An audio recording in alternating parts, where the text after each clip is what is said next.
क्या हाल आपके जो पिछली क्लास में final count of sole proprietorship में मैंने आपको बताया था कि हमारा जो ट्रेडिंग काउंट बनता है, एक शॉर्ट रिवीजन की क्लास को आगे बढ़ाता हूं। हमारा जो ट्रेडिंग काउंट बनता है profit loss and balance sheet, उसका एक्चुअली क्या आपका ट्रीटमेंट है, कौन से आइटम ट्रेडिंग में, कौन से आइटम प्रॉफिट लॉस में, कौन से आइटम बैलेंस शीट में आएंगे, इनके बारे में बताया था। हमने बताया था कि इनके बीच में जो एक्सपेंसेस रिकॉर्ड होते हैं उनका भी क्लासिफिकेशन में बताया था कि मार्केट से अगर मान लो कुछ परचेज किया और वो आप फैक्ट्री में लेकर आए, तो मार्केट से परचेज करना और फैक्ट्री में लेकर आना, इसके बीच में जितने सारे खर्चे होते हैं, come to trading account. Factory में गुड्स बनने के बाद उसको हम गोडाउन में रखते हैं, फिर वहां से शोरूम में जाता है, ऑफिस के खर्चे, इन सारे खर्चों को हमने कहा था कि वो इनडायरेक्ट है और कहां रिकॉर्ड किया जाएगा प्रॉफिट लॉस में।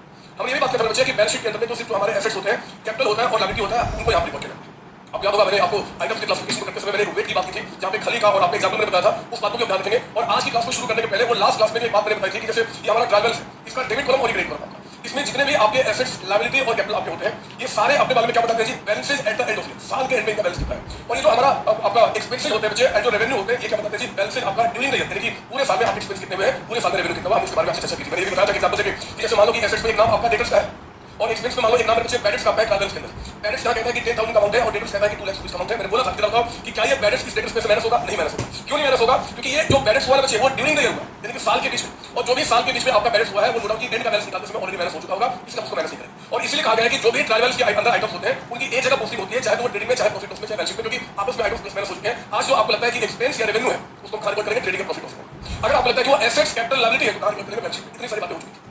वैसे आज की क्लास को बढ़ाने के पहले छोटा सा मैं एक छोटा सा बहुत छोटा सा क्वेश्चन कराऊंगा और उस क्वेश्चन को करके फिर हम क्या करेंगे, आज हम कुछ अच्छी बातें करने वाले हैं। एक काम करो ना, लिखो मेरे साथ यहाँ पे, एक बार लिखिए मेरे साथ, concept revision question. Concept building नहीं है क्योंकि कॉन्सेप्ट बिल्डिंग मैं पिछली बार करा चुका हूं। कॉन्सेप्ट रिवीजन क्वेश्चन के अंदर में मेरे साथ एक छोटा सा क्वेश्चन लीजिए पहले आप यहाँ, और मैं यहाँ पे आपको बताऊं ये हमारा ट्रायल बैलेंस है, ये हमारा ट्रायल बैलेंस है। ये ट्रायल बैलेंस का डेबिट कॉलम और ये हमारा क्रेडिट कॉलम। मान लो ये कहता है कि ट्रायल बैलेंस, देखिए मेरे साथ आपको मेरे साथ लिखना है, बुक में कुछ नहीं है, एज ऑन 31 मार्च 2023, मान लो ये आपका ट्रायल बैलेंस का डेट है। इसमें कहता है आपके में एसेट्स में, मान लो कहता है क्या लूं मैं, मान लो एसेट्स में आपका मशीन है, मशीन कहां पे दिखेगा, डेबिट में 2 लाख रुपए का मशीन है। फिर आपका ट्रायल बैलेंस में कहता है डेटर्स आपको कहते हैं, और ये मान लो आपका 3 लाख रुपए का अमाउंट है, देखो मेरे साथ यहाँ 3 लाख रुपए का अमाउंट। इसके बाद ट्रायल बैलेंस में आपको कहता है आपका यहाँ पे बैंक लोन, यानी कि आपकी लायबिलिटी, बैंक लोन यानी कि आपकी लायबिलिटी, ये मान लो आपका 4,20,000 का अमाउंट, 420 का अमाउंट। कैपिटल में बच्चे यहाँ पे आपको बता रहा है कैपिटल का अमाउंट, और ये कैपिटल का अमाउंट मैं लेता हूँ, चलो मैं यहाँ पे आपको समझाने के लिए 1 लाख और मान लो 30,000 का अमाउंट, आपका 130 का अमाउंट, ठीक है ना। इसके बाद कुछ नाम यहाँ लिखेंगे, जैसे कि कहता है कि आपका बैड डेट्स आपका है ना, और ये कहता है मान लो यहाँ पे 5,000 का अमाउंट है, 5,000 का है ना, डेबिट में लिखेंगे एक्सपेंस लॉस होते हैं। इसके बाद कहता है आपका यहाँ पे परचेजेस, यानी कि जो हमने रॉ मटेरियल परचेज किया पूरे साल में, वो कहता है कि मान लो 1,30,000 का अमाउंट है। सेल्स में बच्चे यहाँ पे कहता है कि सेल्स हमने जो किया हुआ है वो मान लो आपका 2 लाख रुपए का अमाउंट आपको सेल किया, क्योंकि क्वेश्चन दिमाग से क्लियर कर रहा हूँ, तो मैं देखता हूँ कि टैली कर रहा है कि नहीं, तो फिर कुछ लिखेंगे यहाँ पे, चिंता नहीं करेंगे। कितना निकल के आ रहा है जी, तो 2 4 5 550 750 का अमाउंट यहाँ निकल गया। आपने मेरे साथ देखो ना 750 का अमाउंट, यहाँ कितना आ गया 5 680 आया ना, 680। तो मैं काम करता हूँ, ये कितना हो गया 680 माइनस 5 है, तो मैं काम करता हूँ 750 माइनस 135, मैं ट्रायल बैलेंस टैली कर रहा हूँ एक्चुअली। और आपका यहाँ पे मशीन मान लो चलो 2 लाख रुपए का ही है, 2 लाख का मशीन आपका और 3 लाख का यहाँ पे डेटर्स। तो वैसे 1,15,000 का डेबिट में एक और आइटम लिख दो ताकि वो टैली कर जाए आपका, और इसका नाम ले दो आप अदर एसेट्स। अब अदर एसेट्स में क्या है वो चिंता छोड़ो ना, तो मैं आपको सिखा रहा हूँ कि एक्चुअली हमने पिछली क्लास में जो पढ़ा समझा वो है क्या कॉन्सेप्ट आपका, ठीक है ना। तो यहाँ भी मेरे बच्चे आपका अमाउंट कितना निकल गया 7,50,000। आप जानते हैं कि ट्रायल बैलेंस टैली करता है कितना हो गया 5 6 620 720 750, ठीक है। अब मैं एडजस्टमेंट्स में कुछ बातें बताता हूँ।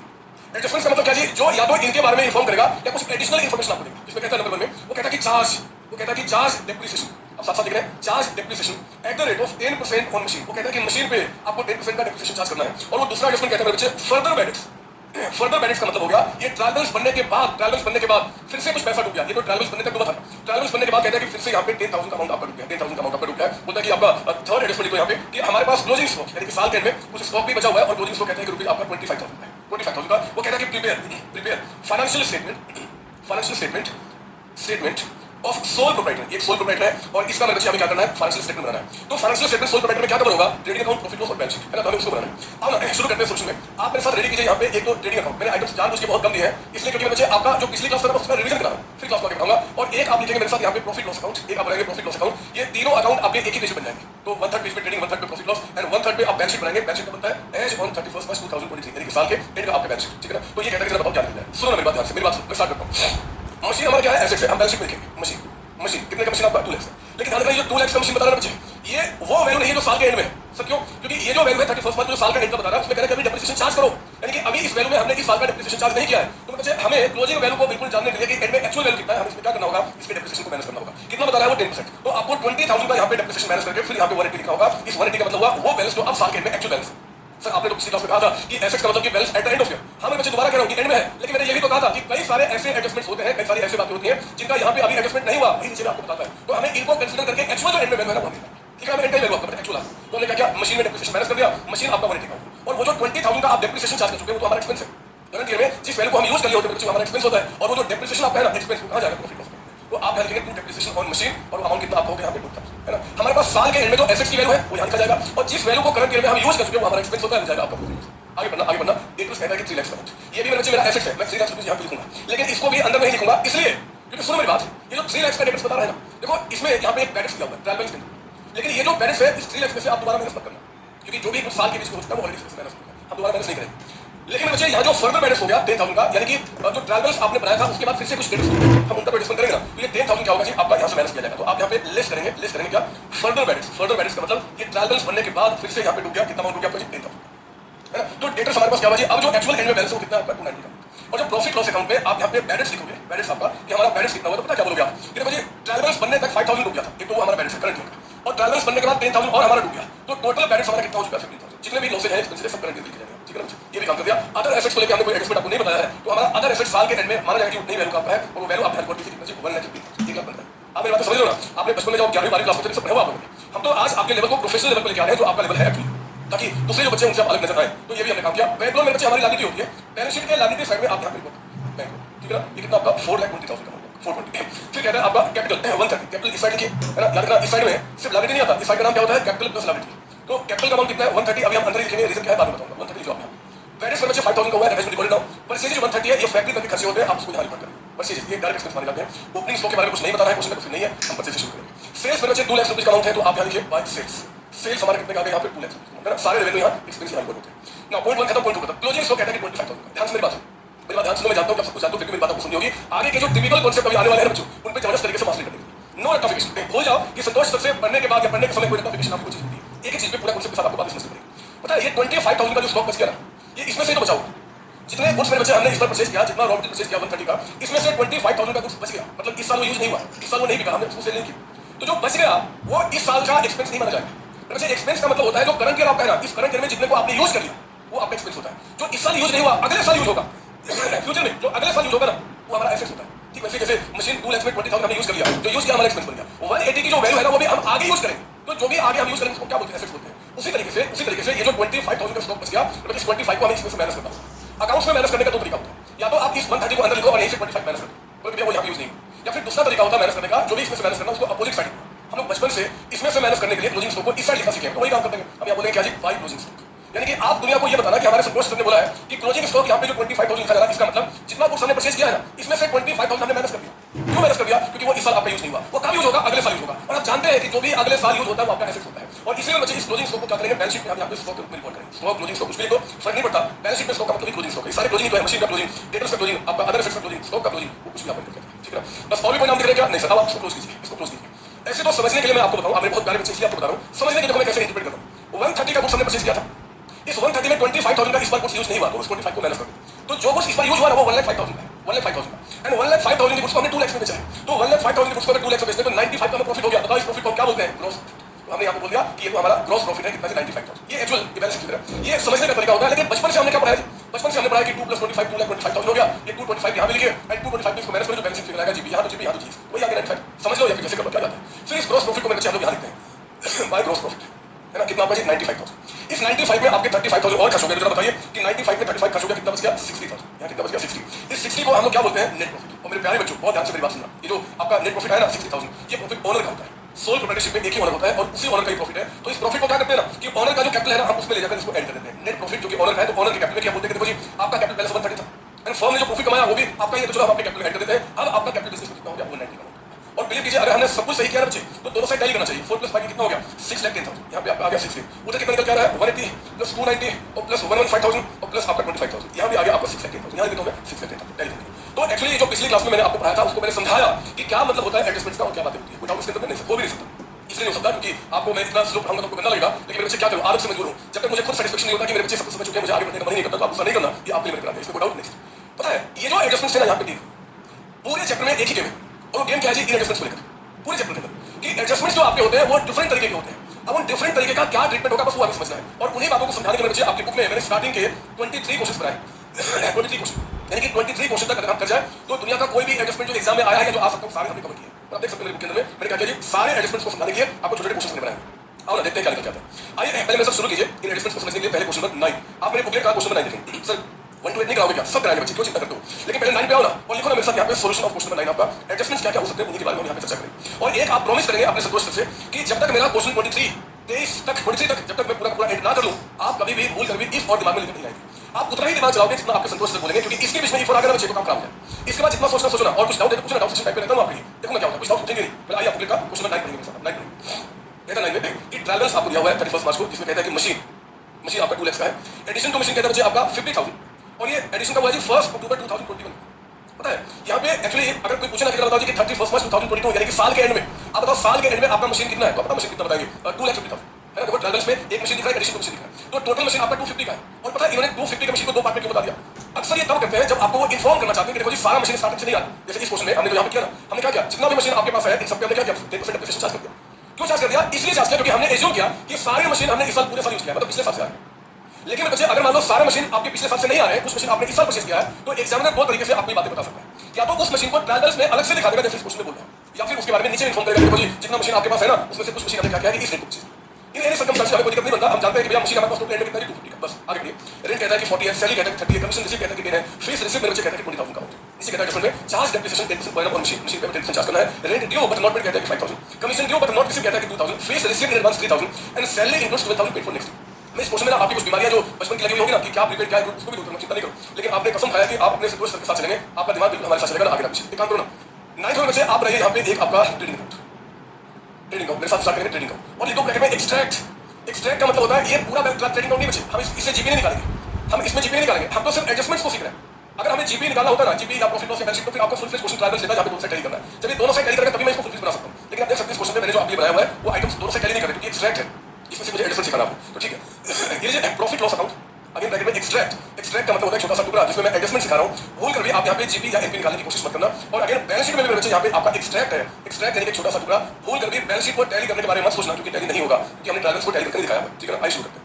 मैंने क्योंकि हर एक पॉइंट पे एडजस्टमेंट बनाया है वो इसको समझेंगे मेरी बात, देखिए क्या करके थोड़ा सा इसको और बड़ा करिए, यहाँ पे थोड़ा सा करूँगा आपने करना, ठीक है। बच्चे मशीन देखो ना, यहाँ पे मशीन कहाँ आएगा, बैलेंस शीट में।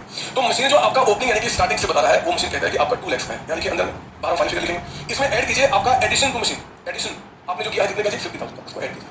तो बच्चे मशीन हमारा टोटल एंड में कितना हो चुका है 2,50,000। इस 250 पे हमें क्या करना है, हमें डेप्रिसिएशन को माइनस करना होगा, डेप्रिसिएशन है ना, तो हम डेप्रिसिएशन माइनस करेंगे। वो डेप्रिसिएशन कितना निकल के आएगा मैं आपको वर्किंग नोट्स में समझाऊंगा, आप भी मेरे साथ वर्किंग नोट्स में लिखिए डेप्रिसिएशन ऑन मशीन कितना निकल के आ रहा है, डेप्रिसिएशन ऑन मशीन। और ये कब चार्ज कर रहे हैं, तो एज ऑन 31 मार्च 2022, ठीक है ना। देखो ना मशीन हमारे पास दो है, एक वो जो मेरे पास ओपनिंग से चलते आ रहे हैं और एक वो जो हमने इस साल एडिशन किया है। चलो बताओ एडिशन कब किया है, 1 अक्टूबर 2021 को, ध्यान से क्वेश्चन लिखे। मशीन जो स्टार्टिंग से आ रहा है वो आपका 2 लाख रुपीज का है, और एडिशन जो हमने किया है वो कितने का किया है 50,000। तो 2 लाख का मशीन का आपका ओपनिंग बैलेंस हो गया, 50,000 का मशीन का हमने एडिशन किया है, टोटल कितना हो गया 250 का। और मेरी बात सुनो, इस 2 लाख में मैं 10% चार्ज करूंगा पूरे साल, क्योंकि मशीन पूरे साल यूज किया है ना, ये मशीन पूरे साल यूज किया है। ये 50,000 पे जो डेप्रिसिएशन चार्ज करूंगा 10% पर कितने महीने का, 6 मंथ्स का। आप चेक सकते हैं 1 अक्टूबर से 31 मार्च, अक्टूबर नवंबर दिसंबर जनवरी मार्च 6 महीने होते हैं, तो 6 मंथ्स का डेप्रिसिएशन कितना हो गया 25। इस दोनों को ऐड कीजिए, बताइए टोटल आपका डेप्रिसिएशन कितना आ गया 22,500। क्योंकि मेरे बच्चे आउट ऑफ 250 22,500 की वैल्यू हम यूज कर चुके हैं, अब हमारा एसेट्स नहीं है। एसेट्स वही होता है जो फ्यूचर में जितनी वैल्यू हमें बेनिफिट देगी, तो हम इसमें से क्या करेंगे, डेप्रिसिएशन के नाम पे कितना माइनस कर देंगे 22,500 और 2 लाख 27,500 की वैल्यू याद रखेंगे। और जो वैल्यू यूज कर चुके हैं ना यानी कि डेप्रिसिएशन उसको आप ध्यान रखिए, डेप्रिसिएशन ऑन आपका मशीन है ना, मशीन पे डेप्रिसिएशन कितना हो गया तो 22,500। कुछ आप इसके अंदर फिगर में कुछ गलती होगा तो देख लेना, इस फिगर में गलती करता नहीं, बच्चे के लिए तो फिर भी आपका अदरवाइज डाउट सेशन आएगा, बहुत परेशान करते हैं सर आपने कैलकुलेशन गलती किया, आपको ही पढ़ने आता तो हम क्या पढ़ाओगे आप, वही फिगर आ रहा है 225 का। ठीक है, ये काम खत्म किया, आगे बढ़ो, मशीन की बात करो। रेंट क्या भाई, रेंट भी बच्चे एक्सपेंस है, आप प्रॉफिट लॉस में दिखाएंगे। अगर ये रेंट फैक्ट्री का होता तो ट्रेडिंग में जाता, कुछ ना होता तो प्रॉफिट लॉस में दिखाता, मैंने आपको बताया दोबारा नहीं समझाऊंगा। तो देखो रेंट जो आपका है ना वो कहता है कि 40,000। अब ध्यान देने वाली बात, यहाँ पे ट्रायल्स में कहता है कि रेंट आपका 40 है, नीचे पढ़ना adjustment number 2 rent due but not paid कहता है कि 5,000। मेरे प्यारे बच्चों ध्यान सुनना, ये जो ट्रायल्स में जो रेंट है ना वो क्या है, rent paid during the year. जितना रेंट हम लोग पे कर चुके हैं ड्यूरिंग द ईयर, पेड लिखते हैं मैंने यहाँ पे, पेड आपका जितना रेंट पे कर चुके हैं वो आपका है। एक बात बताओ, क्या आपके संतोष सर ने या बचपन में जो छोटे-छोटे प्यारे अफसर होते थे, क्या उन्होंने आपको यही समझाया क्या कि रेंट का मतलब पेमेंट करना होता है? क्या आपने ये पढ़ा? नहीं सर, हमने नहीं पढ़ा। तो बच्चे एक्सपेंस का जब नाम होता है ना एक्सपेंस, तो एक्सपेंस का मतलब सिर्फ यही होता है कि जिसका बेनिफिट आपने करंट ईयर में ले लिया है, करंट ईयर में ले लिया है, जिस वैल्यू का बेनिफिट आपने करंट ईयर में लिया है वो सारे आपके एक्सपेंस होगा बच्चे, चाहे वो पेड हो चाहे वो पेड ना हो और नॉट पेड, फर्क नहीं पड़ता। पेमेंट हुआ हो चाहे पेमेंट नहीं हुआ, उससे मतलब नहीं बच्चे, हमारा अकाउंटिंग एक्रूअल बेसिस पे चलता है।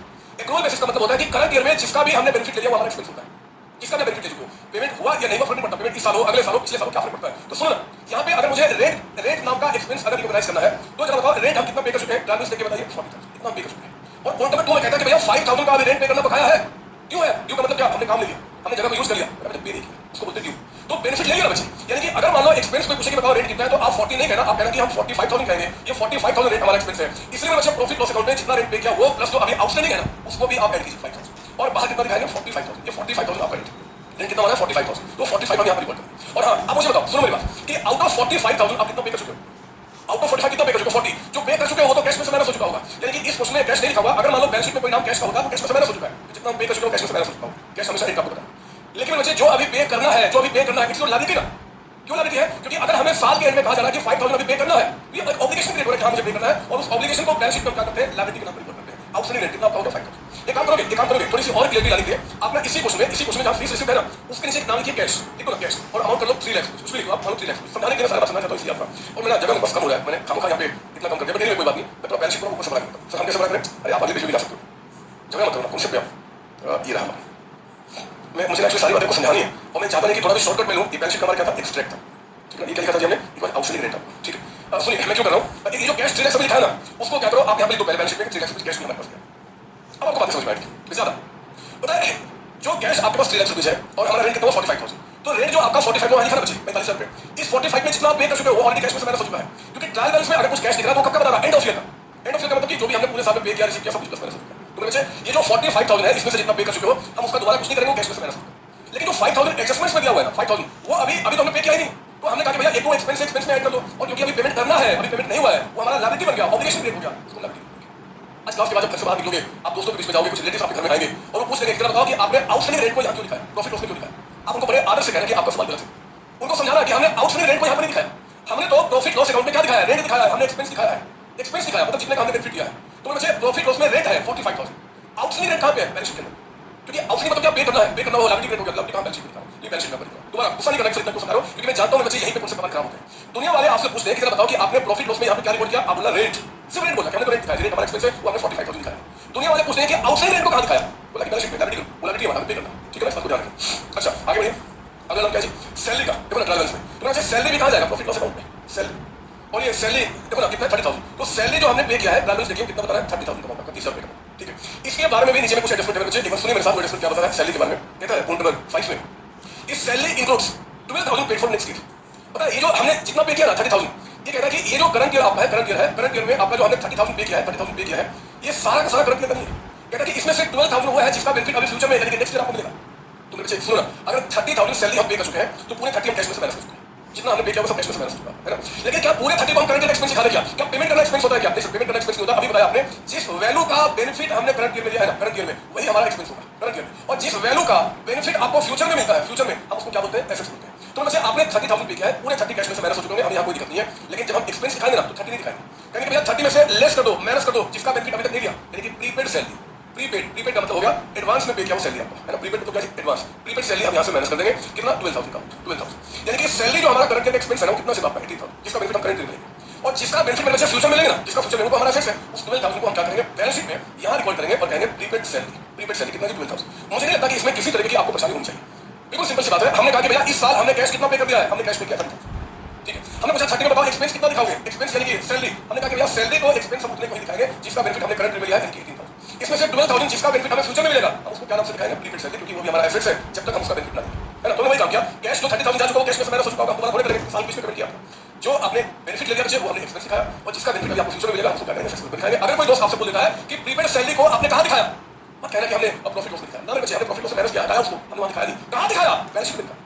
अरे समझो मेरी बात, बैलेंस शीट में क्योंकि हमारा एसेट्स है, दुनिया का दस्तूर है बच्चे, कोई भी चीज जो आपको फ्यूचर में बेनिफिट देगा वो सारे आपके एसेट्स होते हैं, और जिसका बेनिफिट करंट ईयर में ले लिया वो हमारा एक्सपेंस होता है, पेमेंट हो जाएगा, ठीक है।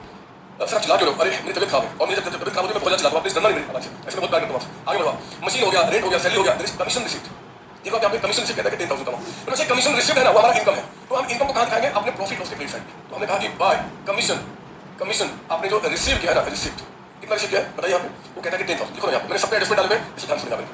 कहता है कि कमीशन जो हमने यहाँ पे रिसीव किया वो कितना आपका है, यहाँ पे 30,000। एक बार पढ़ो इससे जुड़ा हुआ एडजस्टमेंट क्या बता रहा हूँ, यहाँ पे पढ़ेगा मेरे साथ adjustment, point number 3, commission due but not receive 2,000। मेरे प्यारे बच्चों, जिस तरीके से मैंने बताया कि जिसका बेनिफिट आपने करंट ईयर में लिया है वही आपका एक्सपेंस होता है, उसी तरीके से जिसका बेनिफिट मतलब कि करंट ईयर में इफ सर्विसेज रेंडर अगर आपने सर्विसेज रेंडर कर दिया, और इफ गुड्स सोल्ड या फिर आपने गुड्स सेल कर दिया, अगर करंट ईयर में हमने सर्विसेज रेंडर कर दिया, मैंने आपको बेनिफिट दिया, मैंने आपको बढ़ा दिया, तो जो बेनिफिट मैंने करंट ईयर में दे दिया है बच्चे, या फिर जो गुड्स मैंने करंट ईयर में सेल कर दिया है वो मेरा इस साल का रेवेन्यू रिकॉर्ड है, वो मेरा इनकम है, रेवेन्यू।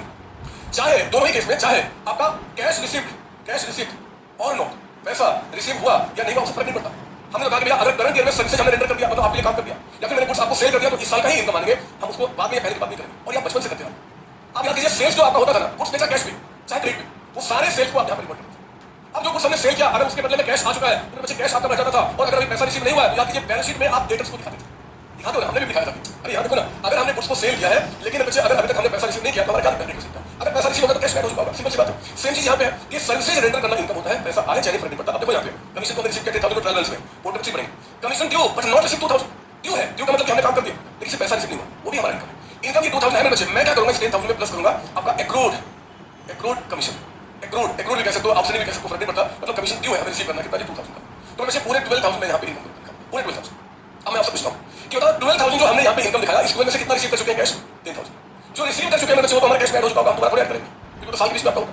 और जो हमें अभी रिसीव करना है, जब बताओ कि अगर मुझे किसी से कुछ पैसा रिसीव करना है तो मेरे पास यानी कि फर्म के पास एक ऑब्लिगेशन क्रिएट हो रहा है या फिर राइट क्रिएट। अगर मुझे आपसे पैसा लेना है तो जरा बताओ कि मेरे पास राइट क्रिएट हो रहा है कि ऑब्लिगेशन? सर राइट आ रहा है, आपको अधिकार मेरे पास आ रहा है, राइट आ रहा है मेरे एसेट्स। ऑब्लिगेशन आएगा तो लायबिलिटी है, ऑब्लिगेशन आएगा तो लायबिलिटी है, लेकिन जब राइट मेरे पास आएगा तो एसेट्स है, और इस एसेट्स को मैं यहाँ पर रिपोर्ट करूंगा एक्रूड कमीशन।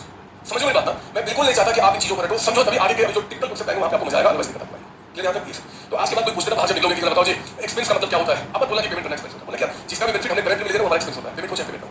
कोई पूछे रेवेन्यू क्या होता है, इनकम क्या होता है, बोला क्या रेवेन्यू इनकम का मतलब सिंपली जिसका हमने सर्विस रेंडर कर दिया या कुछ हमने बेच दिया, पैसा आया पैसा नहीं फर्क नहीं पड़ता, उन सबको करेंट इनकम दिखाते हैं। ठीक है, अगर हमारे बच्चे फीस रिसीव्ड, देखो ना, मैंने आप लोगों से 20,000 का फीस रिसीव किया है, मेरा इनकम है, मैं यहाँ रिपोर्ट करूंगा कि फीस जो मैंने आप लोगों से रिसीव किया है वो कितना रिसीव किया है? 20,000। लेकिन नीचे कहता है उल्टा आपका फोन में कि भैया फीस रिसीव इन एडवांस 3,000 है। अरे जितना फीस हमने रिसीव किया इसमें 3,000 एडवांस है, मतलब मैंने आपसे पैसा तो ले लिया, मैंने आपसे पैसा ले लिया, मेरे पास कैश आ चुका है मेरे बच्चे। बताइए कैश करंट में कितना मेरे पास आया हुआ है? 20,000।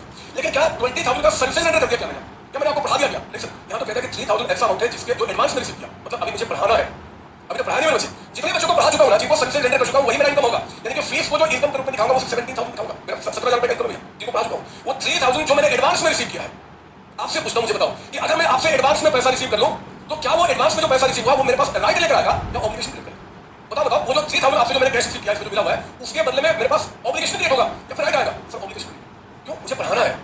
अगर मैं आपको नहीं पढ़ा पाया मुझे पैसा वापस करने पड़ेंगे। अगर मैंने पढ़ा दिया तभी तो मैं इनकम कहूंगा। तो मैं बच्चे उस केस में वो जो 3,000 एडवांस है ना, मैं क्या करूंगा जी, उसको लायबिलिटी दिखाऊंगा और उसको अनअर्न्ड या एडवांस कुछ भी कह सकते हैं, फीस यानी लायबिलिटी दिखाऊंगा।